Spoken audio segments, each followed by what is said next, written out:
Hello बच्चों, welcome back to my channel. I hope सब बहुत बढ़िया होंगे। तो इस वीडियो में हम आप सभी को पता है कि हमारा जो एम्स का प्रोस्पेक्टस है वो रिलीज हो चुका है और अभी भी बच्चों के बहुत बहुत डाउट्स हैं। मुझे टेलीग्राम पर भी मैसेज आ रहे थे, तो हम सारे डाउट्स को इस वीडियो में कवर करेंगे। प्लीज वीडियो को एंड तक देखना, छोटी सी रिक्वेस्ट है क्योंकि आप लोग एंड तक नहीं देखते हैं, फिर आप कमेंट में पूछते हैं। मैं वहां रिप्लाई कर देती हूँ, लेकिन आप कुछ डाउट्स आपके वो वीडियो में कवर हो जाएंगे, तो फिर भी कुछ रहे तब पूछना, ठीक है। तो चलो, ये हमारा जो मेन फ़ोकस है इस वीडियो का बीएससी नर्सिंग पर है, नर्सिंग के लिए है, पैरामेडिकल के ऊपर इसके बाद वीडियो आएगी। तो चलो फटाफट से हम देख लेते हैं क्या-क्या पॉइंट्स हम इसमें कवर करने वाले हैं। जितनी भी न्यू चीज़ें ऐड हुई हैं या जो भी इम्पोर्टेंट है ये आप लोगों को पता होना चाहिए, वो सारे पॉइंट्स इसमें कवर हो जाएँगे। तो चलो स्टार्ट करते हैं। सबसे पहले ये हमारी कुछ ऑनलाइन रजिस्ट्रेशन की जो इम्पोर्टेंट डेट्स थी, ये सभी को पता है, आप लोगों ने फॉर्म फिल अप भी कर दिया है।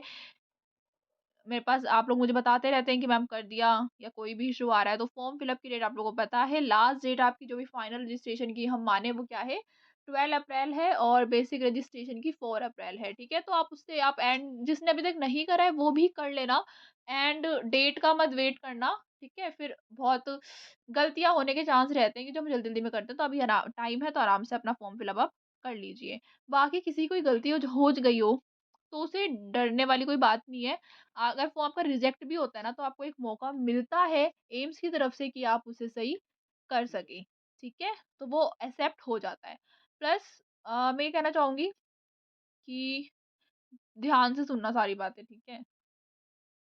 इस वाली स्लाइड में देखो, इसमें क्या दे रखा है आपको, एग्ज़ाम डेट दे रखी है 8 जून, ये तो हमें पता ही है, ठीक है? ये वाला, इस पे देखो जो ग्रीन नीचे वाले ग्रीन कॉलम में आपको रिज़ल्ट की डेट भी दे रखी है 18 जून, ओके? 18 जून को हमारा रिज़ल्ट आ जाएगा। नाउ एप्लीकेशन रजिस्ट्रेशन फीस जो है वो जनरल कैटेगरी के लिए 6 टू 2000 है, ओबीसी वालों के लिए 2000 है, बाकी सबके लिए 1600 है। ओके, बेसिक थी। ये यहाँ पे हमारी आ चुकी है सीट्स। सबसे पहले इस बात पे तो मैं सभी को बधाइयाँ देना चाहूँगी कि आप लोग की सीट्स बढ़ चुकी हैं। This is very very positive point. तो मतलब कि कट ऑफ की अगर हम इस पे फिर एक वीडियो आएगी इसी पर कि इससे आपको क्या फ़ायदा होने वाला है, सीट बढ़ी है तो। ठीक है, पिछली बार हमारी 900 कुछ, साढ़े 900 कुछ सीट थी, इस बार हमारी 1231 सीट हो गई हैं, ठीक है? 231 यहाँ से 50, 250 पार समझ लो, इतनी सीटें आपकी बढ़ गई हैं, बहुत अच्छी बात है। तो हमारे टोटल पहले 14 थे, अब यहाँ पे हमारे गुवाहाटी मतलब 70 नेम्स हो चुकी हैं। तो ओके। फिर भी जनरल कैटेगरी में जो टोटल सीट्स हैं हमारे पास, नीचे डार्क में दिख रहा है आपको 484, ईडब्ल्यूएस में 117, ओबीसी में 318, एससी में 170 और एसटी में 87। ओके,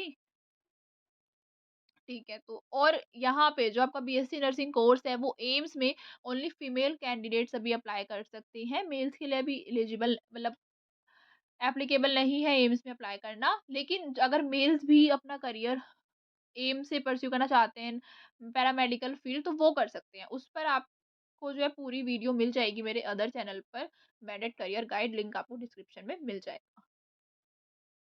नाउ ये वाली इन्फो तो मैं आपको ऑलरेडी पहले ही दे चुकी थी कि कब सर्टिफिकेट बनवाना है। इसमें भी यही डेट लिखी है 9/6/2023 से, ओबीसी वालों की बात कर रही हूँ, से जो एग्ज़ाम डेट है आपकी 8/6/2024 तक, उसके बीच का आपका जो है बना होना चाहिए। और अगर आप थर्ड पॉइंट देखो, थर्ड पॉइंट ठीक है, फर्स्ट और थर्ड वाले की हम बात कर रहे हैं। पैरामेडिकल कोर्स में आप वो कर रहे हो, एग्ज़ाम दे रहे हो, तो उसमें क्या है, उसका एग्ज़ाम डेट हमारी 22 जून है, इसलिए उसको 22 जून से लेके पिछले 1 साल तक का कर लिया। तो आप लोग सर्टिफ़िकेट क्या करना, जो दोनों में करोगे, जो नर्सिंग वाला भी देंगे एग्ज़ाम, जो पैरामेडिकल वाला भी देंगे, तो वो ऐसी डेट का बनवाना जो दोनों के अंदर आए, ठीक है? 1 साल गैप है, आराम से आप लोगों का जो है बन जाएगा, एग्ज़ाम से पहले बनवा लो अपना, बस मेरा ये कहने का मतलब है। इसी का ईडब्ल्यूएस वाला भी जो मैंने आपको बताया था, नेक्स्ट पे आओ, ईडब्ल्यूएस वाली डेट भी मैंने आपको बताई थी कि अप्रैल में बनवाना। सबने पूछा था, मैंने कहा था अप्रैल में बनवाना, उससे पहले मत बनवाना। तो जो बच्चे अब बनवाएँगे अपना एग्ज़ाम डे से पहले-पहले और अप्रैल से बनवाना आप शुरू कर सकते हैं, वो आपके लिए एप्लीकेबल होगा। और इम्पोर्टेंट बात ये है, प्लीज़, प्लीज़ आप लोग सेंट्रल गवर्नमेंट का ही बनवाएँ, जो ओबीसी सर्टिफ़िकेट है आपका, स्टेट वाला नहीं चलता है एम्स में, ठीक है? नाउ एडमिशन रिक्वायरमेंट, यहाँ बहुत डाउट आता है बच्चों का कि देखो यहाँ जो ग्रीन में कर रखा है ना, BSc honours nursing, 55% for general sorry 55% for general, OBC और ईडब्ल्यूएस कैटेगरी वालों के लिए, ठीक है? जबकि एससी, एसटी वालों के लिए 50% है। और aggregate in English, physics, chemistry और बायोलॉजी, यहाँ पे अलग-अलग नहीं बोल रहा है, आपके 4 सब्जेक्ट मिला के ना पी, सी, बी, ई, इनको मिला के 55% बैठना चाहिए और एससी, एसटी वालों को 50% बैठना चाहिए, ठीक है? तो ये होगा तभी आपका फॉर्म जो है वो एक्सेप्ट होगा। नहीं तो मतलब ये ऐसा भी है जो अभी अपीयरिंग में होंगे वो भी फॉर्म फिल कर सकते हैं, तो उन्हें तो कोई दिक्कत नहीं आएगी।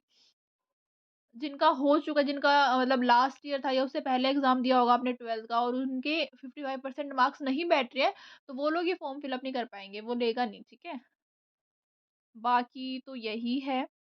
ओके, बीएससी ऑनर्स नर्सिंग की एलिजिबिलिटी क्राइटेरिया यही है कि आप फीमेल्स होने चाहिए और इतने परसेंट आपके 12th में जो है मार्क्स आने चाहिए, देन यू आर एलिजिबल।